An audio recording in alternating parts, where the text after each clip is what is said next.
I was not given time to decide whether I believed.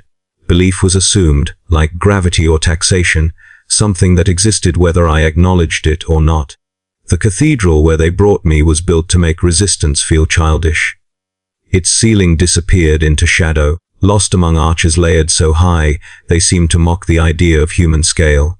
Stone pillars rose like the ribs of some ancient carcass, each one carved with verses that promised salvation through obedience and annihilation through doubt. The air was heavy with incense, thick enough to taste, clinging to my tongue and the back of my throat until every breath felt borrowed. They made us kneel on bare stone. No cushions, no allowances. The cold crept through my robes and settled into my knees like a slow, patient ache. I remember thinking, briefly, dangerously, how long the stone must have been there, how many knees had worn it smooth before mine. That thought passed quickly, smothered by the presence of authority. A scribe approached, flanked by 2 armed attendants whose armor bore the same severe iconography repeated everywhere in the Imperium: skulls, flames, scripture etched so deeply it had become texture rather than text. The scribe's hands were stained with ink and ash, fingers stiff from decades of repetitive motion. She did not look at my face when she spoke. Faces were irrelevant. She read my name once, quietly, as if testing its weight, then replaced it with a number and a designation that sounded more like inventory than identity. The sound of the stylus scratching across the data slate echoed louder than it should have. Each stroke felt final. When she finished, she pressed her thumb to a seal and stamped it against the slate with a dull click. That sound marked the end of my old life more clearly than any prayer. "Your oath will be recorded," she said, voice flat, professional. "Deviation will be noted. Failure will be corrected." I wanted to ask what failure meant. I wanted to ask what correction looked like. I wanted to ask whether there was any way back once the oath was spoken. None of those questions reached my lips. The silence of the cathedral pressed down, heavy and expectant, and I understood that questions themselves were already a form of failure. The oath was projected from hidden vox grills, the words amplified and stripped of warmth. We were instructed to repeat each line, not in unison, but individually, so that our voices overlapped in a discordant chorus of devotion. I felt my voice shake at first, not from fear exactly, but from the effort of speaking something so absolute. Each phrase demanded total surrender of will, of judgment, of self. Faith, the oath declared, was not comfort. Faith was obligation, enforced by doctrine and steel. As I spoke, ash drifted down from censers swinging high above us. It settled in my hair, on my shoulders, in the folds of my robes. By the time I finished, I was dusted gray, as if already halfway to a relic. The symbolism was not subtle. Nothing in the Imperium ever is. When the final words left my mouth, there was no applause, no acknowledgement. The oath did not earn approval. It merely activated expectation. The attendants stepped forward and helped me to my feet, their grips firm and impersonal. One of them adjusted my posture without asking, straightening my shoulders, lifting my chin. I realized then that even how I stood no longer belonged to me. They led me through side passages away from the main nave, corridors that smelled of cold stone and old wax. The grandeur faded quickly, replaced by functional architecture, narrow halls, low ceilings, walls scarred by centuries of use. This was where the machinery of faith lived, away from the eyes of pilgrims and the spectacle of worship. Here, belief was processed, catalogued, and weaponized. In a small chamber lit by a single lumen strip, I was ordered to stand still while another scribe took biometric readings. She spoke softly into a recorder, listing measurements, noting scars, recording anything that might be relevant later. I felt like a specimen pinned beneath glass. When she finished, she affixed a small metal tag to my wrist, cool against my skin. It bore my new designation. I repeated it silently until it felt familiar, until it began to replace the sound of my name in my own mind. They told me then what I was for. Not in poetic terms, not with promises of glory or salvation. They spoke of duty, of service, of the necessity of sacrifice in a galaxy that devoured the weak. They explained that faith was the only shield humanity had left, and that shields must be held firmly, even when they cut into the arm that bears them. I listened because listening was expected. I nodded when prompted. I felt something inside me tighten and lock into place. I believed because disbelief had nowhere to exist. There was no space for it in the walls, no tolerance for it in the voices of those who spoke. Belief was not something you chose here. It was the only condition under which you were allowed to continue breathing. When they finally dismissed me, I was escorted to a dormitory lined with identical sleeping pallets. The room smelled of disinfectant and sweat, a faint undercurrent of fear woven through it like a second atmosphere. Others stood or sat quietly, already stripped of names, already adjusting to the weight of what they had agreed to. No one spoke. Words felt dangerous, unregulated. I sat on my assigned pallet and looked down at my hands. They were shaking slightly. I clenched them into fists until the tremor stopped. Around my wrist, the metal tag caught the light, dull and unadorned. I traced its edge with my thumb, grounding myself in its solidity. That was when I felt the first loss, not dramatic, not overwhelming, just a quiet absence, like realizing a familiar sound has stopped and you don't remember when. I tried to recall my name again, just to be sure I still could. It came slowly, muffled, as if heard through a wall. I did not say it aloud. Saying it felt wrong now, like speaking a forbidden word. I understood then that I no longer belonged to myself. My body, my voice, my thoughts, each had been requisitioned, stamped, and filed. I belonged to the creed, to the institution that had taken me in ash and silence, and made me something useful. The cathedral doors closed behind me that day, but the echo of the oath followed me into every corridor that came after. It would follow me into training halls, into fire and smoke and prayer. It would follow me until there was nothing left to follow. And that, I would learn, was exactly as intended. Training did not begin with instruction. It began with deprivation.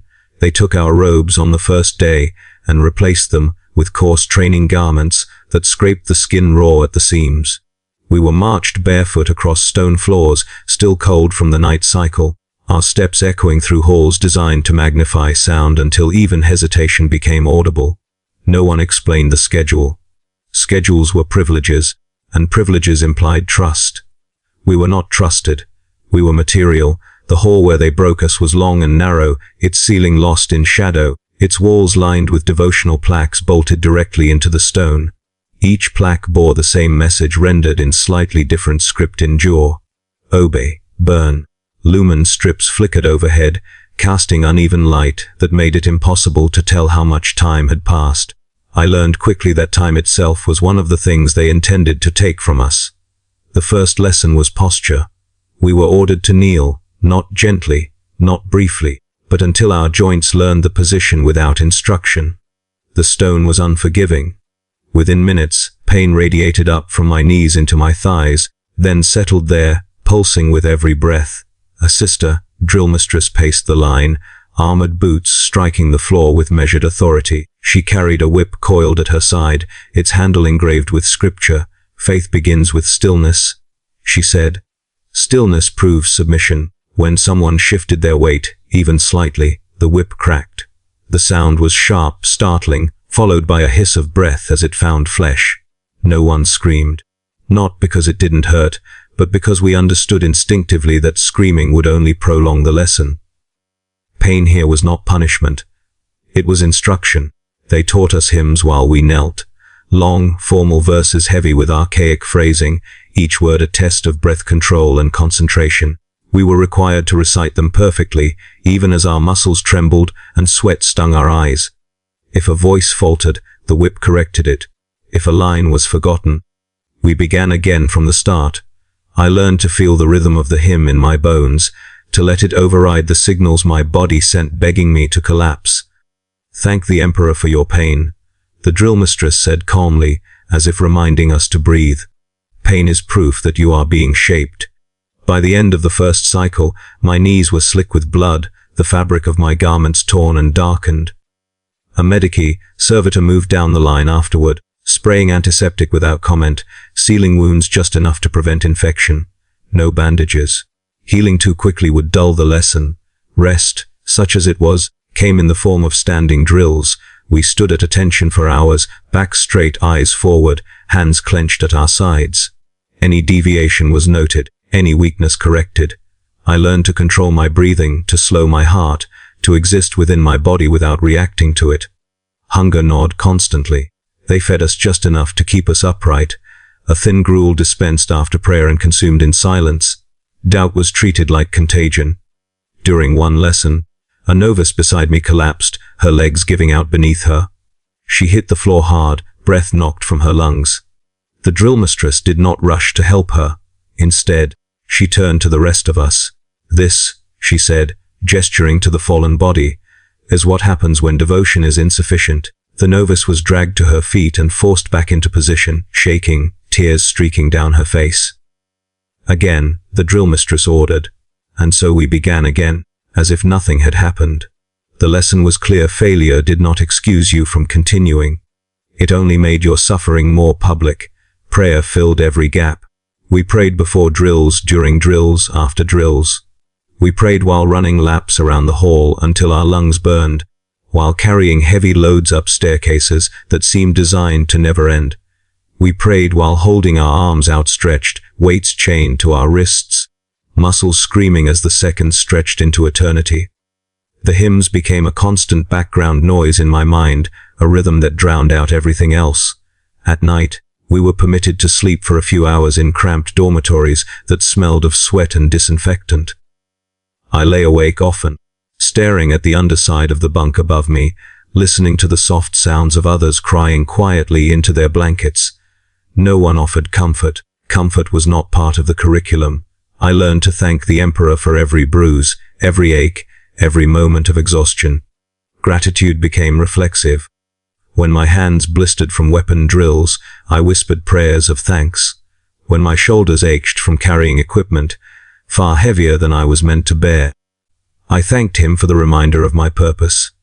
Suffering was reframed as privilege, and I clung to that framing because the alternative was unbearable. The instructors measured devotion by endurance, not by kindness. Kindness was irrelevant to function. What mattered was how long you could continue without breaking, how completely you could silence your own needs. Each day stripped away another layer of softness, another habit of thought that belonged to a life outside these walls. I noticed the changes in myself gradually. My voice grew steadier, my movements more precise. I stopped flinching at the sound of the whip. I stopped thinking of pain as something to escape and began to see it as confirmation that I was progressing. The idea frightened me at first. Then it felt normal. By the end of the training cycle, I could kneel for hours without shifting, recite hymns without conscious thought, and ignore hunger until it became a distant, dull ache. I had learned the most important lesson they intended to teach, that my body was not mine to protect. It was a resource to be expended. When they finally moved us on from the hall, leading us deeper into the institution toward our first assignment, I realized I had not thought of my old life in days, not because I had forgotten it, but because there was no space left for it. Every moment was accounted for, every impulse regulated. They had reshaped me into something harder, narrower, and infinitely easier to command. And I was beginning to understand that this was only the beginning. My first deployment was announced the same way everything else was, without ceremony, without explanation, and without room for refusal. A siren sounded through the dormitory, 3 flat tones that vibrated through bone and metal alike. We were given 10 minutes to assemble, fully equipped, prayers memorized, doubts buried. No one asked where we were going. Where was irrelevant. Function was everything. The transport that carried us down to the surface smelled of hot metal, recycled air, and fear poorly masked by incense. I stood strapped into a restraint frame with my sisters on either side, our shoulders nearly touching, our breaths loud inside our helms. The deck shuddered as atmospheric resistance clawed at the hull. Somewhere, a servo motor whined unevenly, a reminder that even sacred machines grew tired. When the ramp dropped, the heat hit first. It rolled into the transport like a living thing, thick with smoke and chemical burn. The sky above the Hive district was a dirty orange, permanently stained by industrial exhaust and distant fires. Buildings loomed on either side of the landing zone, their surfaces blackened and pitted, devotional murals flaking away beneath layers of grime. Loudhailers blared overlapping commands, evacuations, curfews, condemnations. all of them swallowed by the roar of flames somewhere deeper in the city. They told us this was an audit, not a battle, not a purge. An audit. The word was spoken by an officer in sealed armor, her voice crisp through Vox amplification as she outlined our task. There had been reports of doctrinal deviation in the district, unauthorized worship, improper symbols, suspected ideological contamination. Our role was to assist in the cleansing and ensure the results were properly recorded.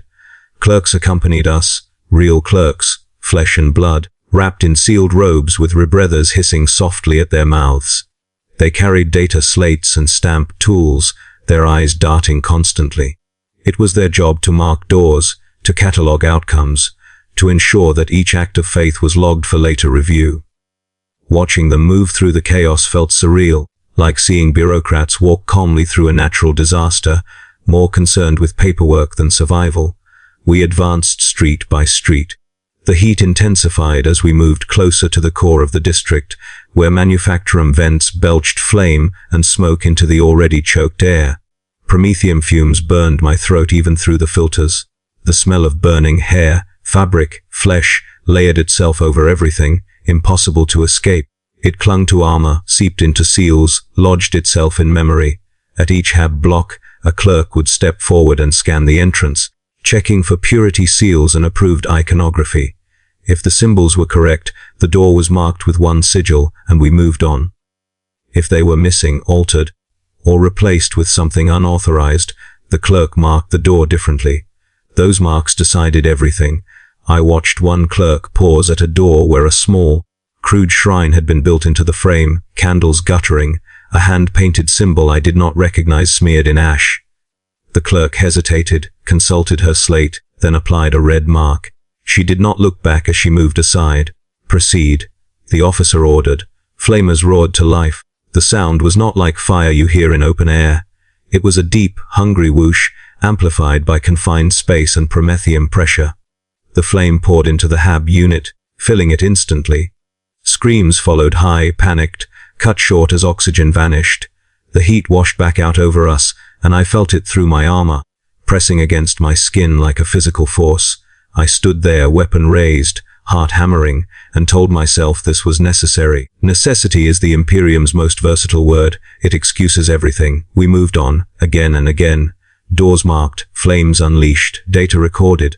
The clerks worked with mechanical efficiency, their stamps clicking softly between bursts of violence. I realized then that this was not about rooting out a specific enemy. It was about demonstrating control.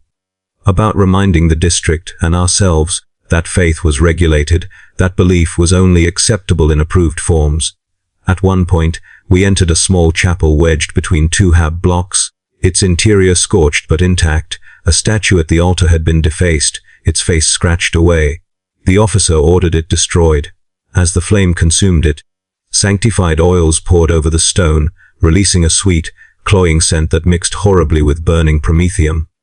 The contradiction made my stomach churn. I knelt afterward, as instructed, and recited a prayer of thanksgiving for the cleansing. My voice did not shake. That frightened me more than if it had. That night, we bivouacked in a cleared plaza, the ground still warm beneath our boots. Ash drifted down like snow, settling on armor and weapons alike. The clerks finalized their tallies, murmuring to one another as they reconciled numbers. The officer transmitted a report declaring the operation a success. Success meant the ledger balanced. Nothing more. I sat apart from the others, weapon across my knees, and stared at my gauntlets. They were smeared with soot and flecks of charred debris. I could not tell whether any of it was human. I did not try too hard to find out. I told myself this was mercy, mercy reframed as efficiency. Mercy, stripped of comfort and reduced to doctrine. Mercy that burned away the impure so the rest might be saved. The words fit together neatly. Too neatly. When I closed my eyes, I saw doors marked red. I smelled promethium. I heard the clerk's stamps clicking in rhythm with the flamers. Faith had become a process, and I was a tool within it. That was the night I understood something fundamental: belief could be used to make cruelty feel holy. It could be filed, approved, and deployed like a weapon. And once I saw that, I could not unsee it. The ledger was balanced, but something in me had gone quietly, permanently out of alignment. The family was small. That is the detail that stays with me, not a mob, not a nest of armed dissidents or chanting heretics, just 5 figures huddled together in the corner of a hab unit that smelled of damp concrete and old cooking oil. 2 adults, thin and exhausted, and 3 children pressed so close they looked like a single trembling shape. Their apartment had already been marked for inspection. The clerk's sigil glowed faintly on the doorframe, an amber rune that meant pending judgment. We had been moving for hours, methodical, efficient, exhausted in the way that training does not excuse. My armor felt heavier than usual, joints stiff from heat and soot. The corridor outside the hab unit was quiet. Unnaturally so, the aftermath of earlier cleansing still hanging in the air like a held breath. The clerk stepped inside first, slate in hand, eyes scanning walls and shelves. Approved icons were present, cheap printed effigies, cracked prayer slates, a candle guttering before a scratched metal aquila. Everything looked correct at first glance. Routine. Then the clerk paused. There beneath a cot, half hidden by a blanket, was a small charm made of twisted wire and bone, crude, unregistered. Not in any doctrinal index I knew. The clerk's hand hovered over the slate, fingers twitching. The children saw it at the same time we did. One of them, a girl, no more than 7, made a small sound, sharp and involuntary, and clutched at her mother's sleeve. The mother whispered something urgently, a prayer perhaps, or an apology. I could not hear the words through my helm, but I could read the shape of them on her lips. The clerk marked the slate, read. The officer behind us did not hesitate.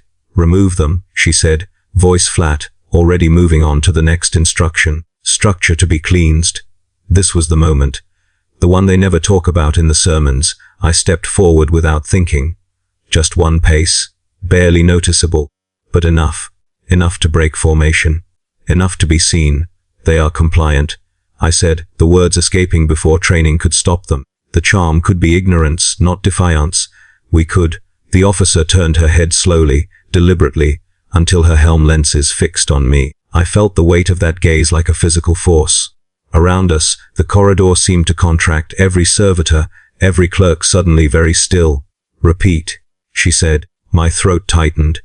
I could hear my own heartbeat, loud inside my helm. The children were crying now, quietly, muffled, the sound vibrating through the floor. "We could confiscate it," I said more carefully. "Issue correction. There is no sign of organized deviation." Silence. Then the officer spoke, each word precise. "Compassion is not listed among your authorities." The clerk shifted uncomfortably. The mother looked directly at me then, eyes wide, shining with a desperate hope that made my stomach twist. She had seen the hesitation. She had mistaken it for mercy. That was my mistake too. "Compassion," the officer continued, "is an uncontrolled variable. It spreads, it undermines order. Order is sacred." She gestured once. The flamers ignited. I did not move. I stood there, frozen, as fire filled the room, consuming air, flesh, sound. The screams were brief. Children's voices do not last long in flame. The heat washed over me, triggering warnings in my helm, but I did not step back. I watched the doorway glow orange, white, watched the clerk calmly update the slate, watched the officer mark the unit as cleansed. When it was over, there was nothing left inside but blackened walls and a smell that clawed its way through every filter. The officer turned back to me. "You will report for confession," she said, not angrily, not triumphantly, as if assigning maintenance. The confession chamber was smaller than the cathedral, lower, more intimate in its cruelty. Stone walls. A single lumen strip. A lectern carved with scripture warning against deviation.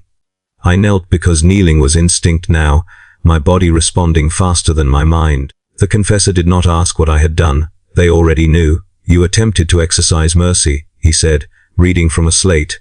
"Do you deny this?" "No," I said. "Do you understand why this is heresy?"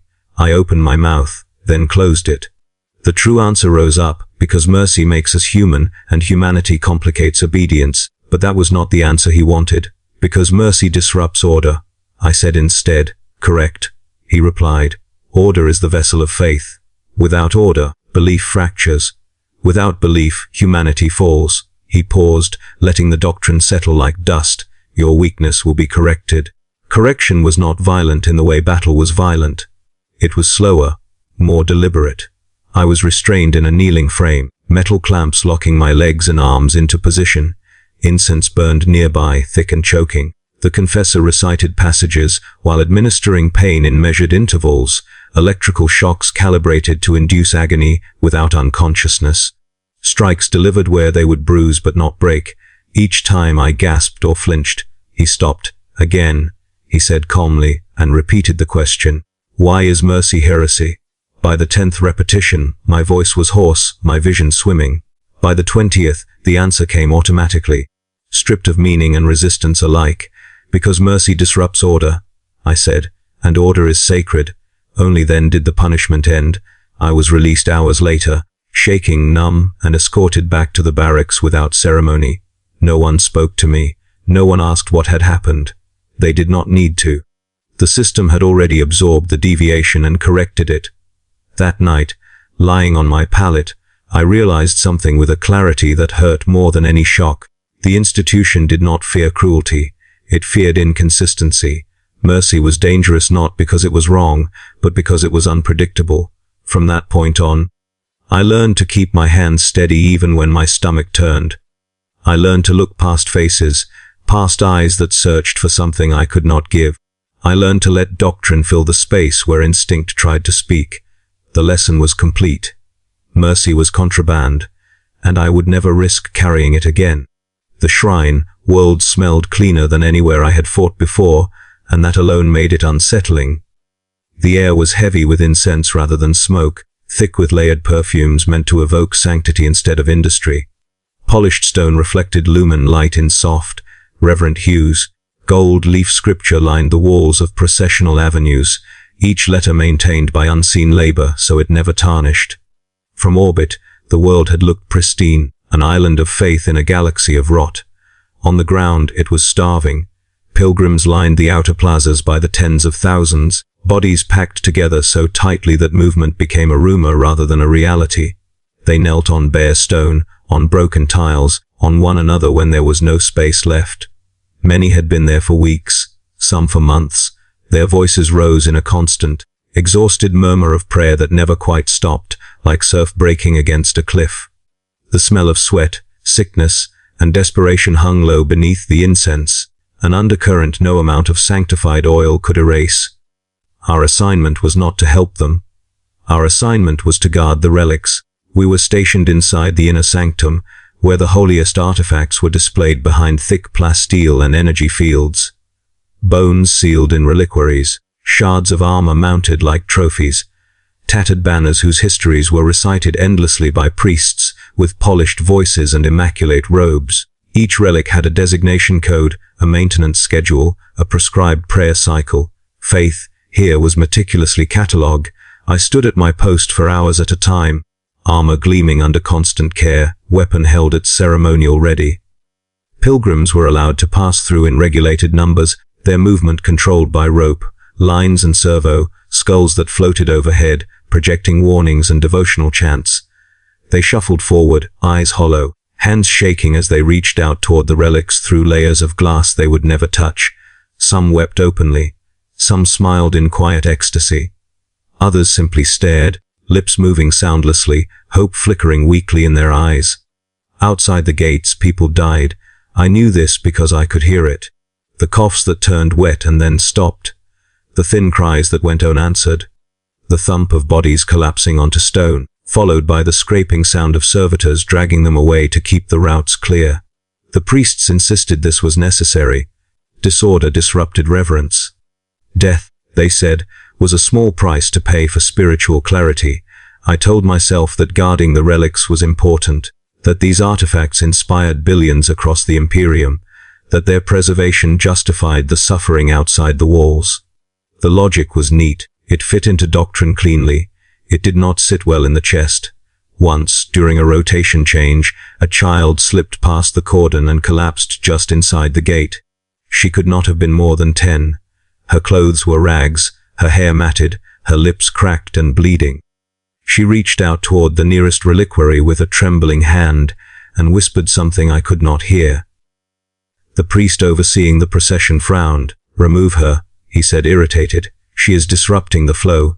A servitor moved forward, metal claws whirring softly. I hesitated, not long, not visibly, but long enough that the priest noticed.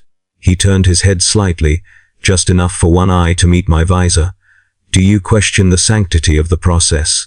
he asked. "No," I said immediately. The servitor lifted the child without care, her body limp and frighteningly light, and carried her away. I did not watch where. I told myself she might receive aid. I told myself many things. That night, in the barracks assigned to us beneath the sanctum, rumors circulated in hushed tones. Not open dissent, never that, but fragments. Pilgrims turned away after years of travel. Relics that never moved, never healed, never answered prayers. Priests who spoke of miracles in public and logistics in private. Faith managed like a rationed resource, dispensed just enough to keep the masses compliant. I listened and said nothing. Silence had become my safest posture. Our orders were clear: maintain reverence, prevent disruption, ensure the sanctum remained pure. Purity, I learned, had very little to do with alleviating suffering and everything to do with preserving appearances. As long as the hymns echoed through the vaulted halls and the relics gleamed behind their barriers, the system functioned. Obedience demanded more than action. It demanded a mission. I began to understand the true cost of my role, not in the flames I unleashed or the commands I followed, but in the things I allowed to happen by standing still. Every time I turned my gaze away from the starving masses, every time I remained silent while doctrine was used to justify neglect, I paid a little more of myself into the machine. The priests spoke often of sacrifice. They praised it as the highest expression of faith. But the sacrifices they demanded were never their own. They were offered up by the nameless, the desperate, the faithful who believed suffering would earn them salvation, and by those of us ordered to enforce the boundaries of that belief. When our rotation ended and we were reassigned, I felt no relief, only a dull resignation. I had seen how faith was curated, how hope was controlled, how obedience required not just violence, but complicity. The price of obedience was not always paid in blood. Sometimes it was paid in silence. Sometimes it was paid in the decision to guard glass and gold while people died just beyond your reach. And sometimes, most insidiously, it was paid in the slow, grinding acceptance that this was how the Imperium survived, and that survival, here, mattered more than souls. They called it an outbreak. Not a rebellion, not an invasion, an outbreak, as if heresy were a sickness that simply appeared unbidden and had to be cauterized before it spread. The word was chosen carefully. It stripped the situation of faces and motives and reduced it to procedure. Outbreaks are not negotiated with. They are contained. They are erased. The city had already been sealed when we arrived. Void shields shimmered faintly above the upper spires, cutting the district off from the rest of the world like a lid pressed down on a boiling pot. No traffic moved in or out. Vox channels were restricted to official frequencies only. The administratum had declared the population non-compliant, a term so broad it could swallow millions without choking. I remember thinking, briefly, how many people were trapped beneath that designation. Then the thought was filed away as irrelevant. We were briefed in a command chapel whose walls were scorched from previous operations. A robed official stood before a hololithic map of the city, red zones pulsing across entire neighborhoods. He spoke in numbers and thresholds, not lives. Contamination exceeds acceptable limits, he said. Localized purges insufficient. Full incineration authorized. Authorized. The word settled heavily in the room. No one questioned it. Authorization was the closest thing we had to absolution. We were issued additional Prometheum reserves and instructed on deployment patterns. The goal was not to hunt specific targets, but to create a continuous burn line, block by block, street by street, until nothing remained that could harbor deviation. The map showed it clearly, a methodical advance that would leave a blackened void where a city had once stood. When we deployed, the sky was already dark with smoke. Fires burned uncontrolled in the lower levels, their glow reflecting off the smog-choked clouds above. Ash drifted constantly, settling into joints and seals, coating everything in a fine gray powder that muffled sound and deadened color. The city felt unreal, like a charcoal sketch left out in the rain. We advanced in formation, flamers held ready. The weight of the weapon was familiar now, almost comforting. Heavy, reliable, final. The first ignition came at an intersection where 4 HAB blocks met, their lower levels barricaded with scrap and overturned vehicles. There was movement inside, shadows behind windows, figures darting through doorways. Some carried weapons, most did not. "Begin," the officer ordered. I squeezed the trigger. The Prometheum roared out in a pressurized arc, clinging to surfaces, flowing around corners, finding every pocket of air. Fire does not discriminate. It consumes what it can reach and waits patiently for the rest. The heat rolled back toward us, a physical wave that set alarms chiming in my helm. The sound of screaming rose and fell quickly, swallowed by the roar. We moved forward as instructed, establishing the burn line. Buildings ignited in sequence, windows bursting outward as trapped air expanded violently. Statues cracked and toppled, their stone faces splitting as fire found weaknesses carved by age. Shrines collapsed inward, icons melting into unrecognizable shapes. I felt the vibrations of it through the ground, structures failing, bodies hitting floors, the low thunder of a city coming apart. Even through armor and insulation, the heat pressed against my skin, relentless and invasive. Sweat pooled at the base of my spine, trickling down despite the climate controls struggling to keep up. My helm filters worked hard, but nothing could fully block the smell. Burning flesh has a weight to it, a sweetness that clings and lingers. It caught in my throat and made my stomach tighten. I focused on the readouts instead, fuel levels, temperature warnings, the reassuring green indicators that told me the system was functioning as intended. Function was easier to endure than sensation. At one point, a group of civilians burst from a side street ahead of us, running blindly through smoke and falling ash. They were coughing, stumbling, their clothes already singed. One tripped and fell, and the others hesitated, torn between helping and escaping. The officer did not hesitate. "Maintain the line," she ordered. We did. The flames overtook them quickly. I did not watch them die. I watched the burn pattern spread across the street, watched the fire close the gap and seal the intersection. That was what I was trained to do, observe effectiveness, not outcome. Hours passed, or maybe days. Time lost meaning inside the inferno. The city became a maze of heat and smoke, our advance marked by charred footprints and the dull glow of cooling embers behind us. Servitors followed at a distance, recording data, collecting samples, ensuring documentation survived even if nothing else did. Eventually, there was nothing left to burn. The officer called a halt. The flames died down, leaving behind a landscape of blackened ruins and drifting ash.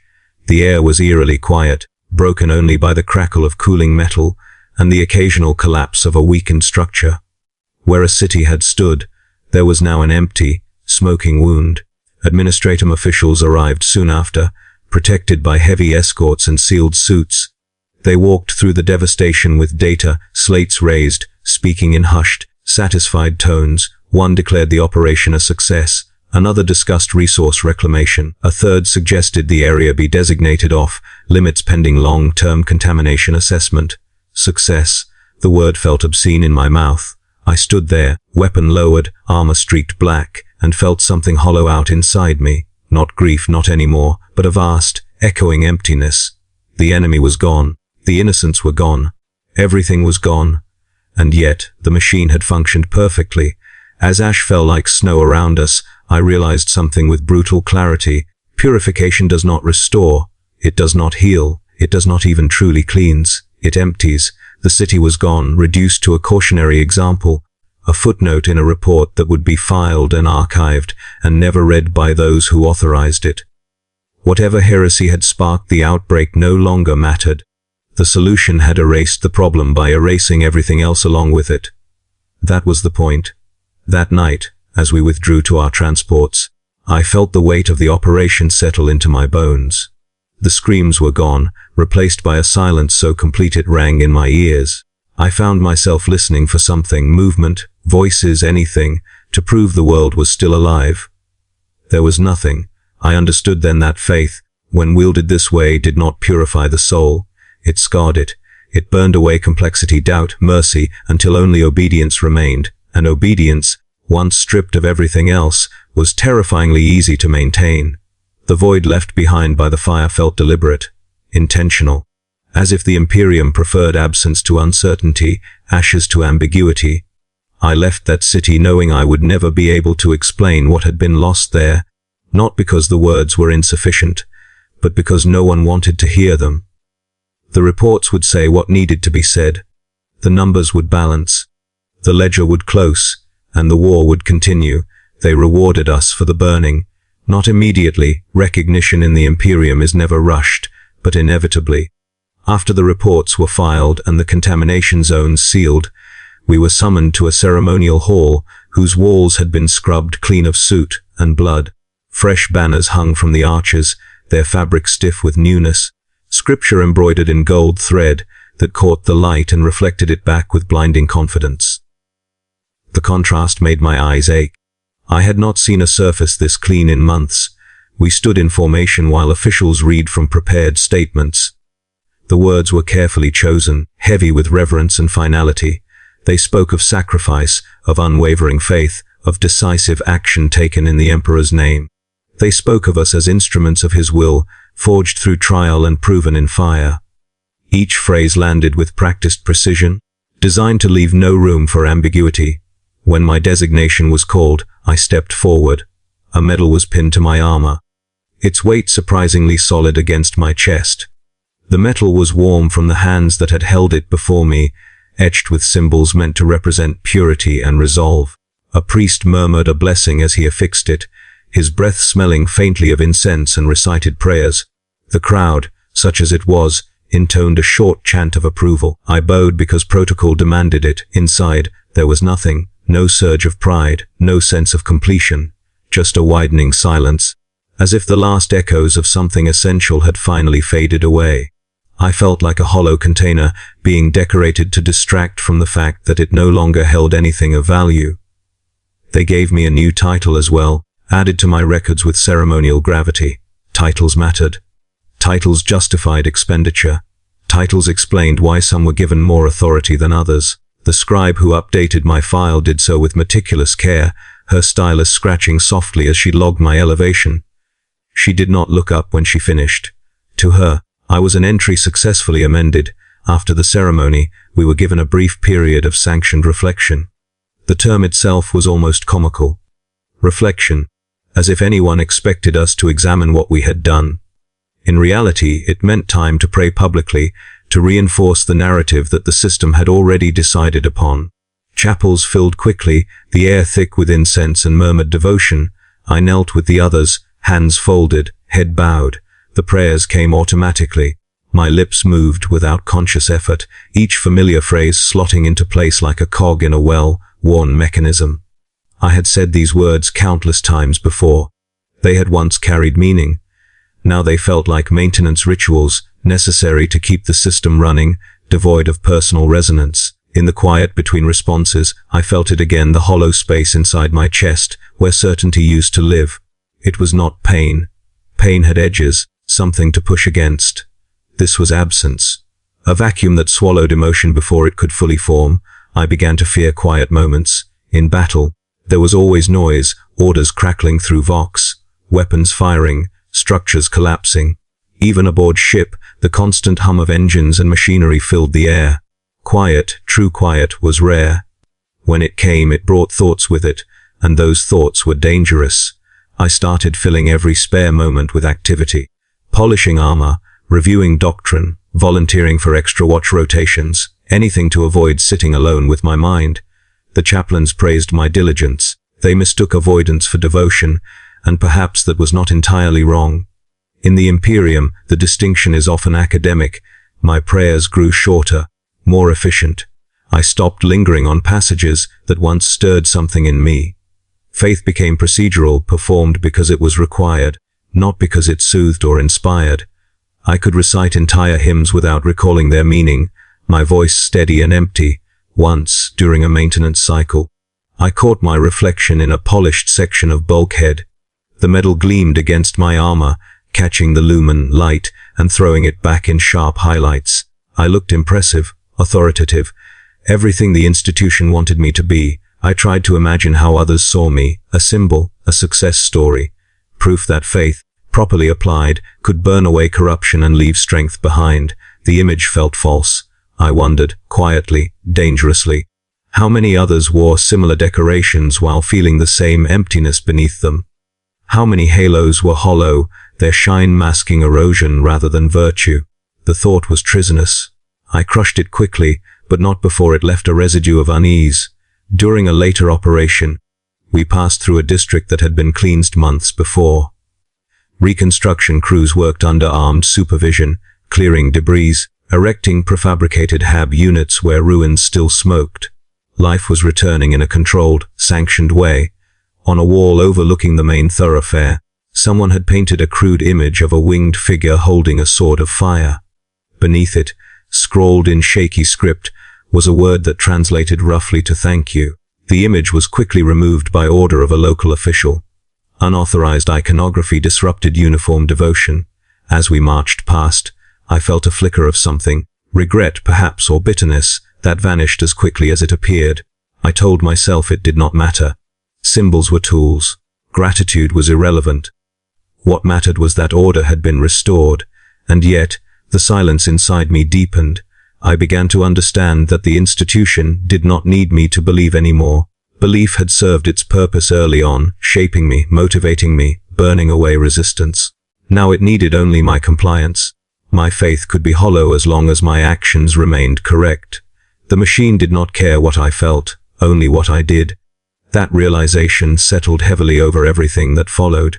The praise, the blessings, the elevated status, they were not rewards in the way I had once imagined. They were insulation, layers placed between me and the reality of what I had become, meant to keep me functioning without fracture. A hollow halo, gleaming brightly enough to blind others and myself to the emptiness beneath. I carried it because I was expected to. I bore it because refusal would raise questions, and questions were more dangerous than any enemy I had faced. In the end, I did not need to admit my doubt to anyone. The system had already adapted to it. It had room for hollow saints as long as they kept marching, and I marched, because the alternative, stopping, speaking, acknowledging the cost, was unthinkable. Not because it was forbidden, but because it would leave me alone with the silence. In the end, no one asked if I still believed. Belief was no longer a metric that mattered. They asked if I was functional. The question was delivered through a sealed channel, bundled with deployment orders and resource allocations, its phrasing as clinical as any maintenance report. Operational readiness confirmed. I transmitted my affirmation without hesitation. Hesitation would have required explanation. Explanation would have required introspection. Introspection had long since become a liability. So I answered yes.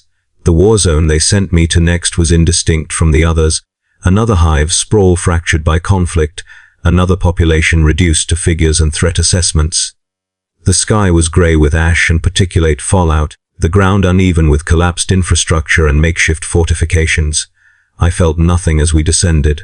Anticipation, fear, even fatigue had been smoothed down into something flat and serviceable.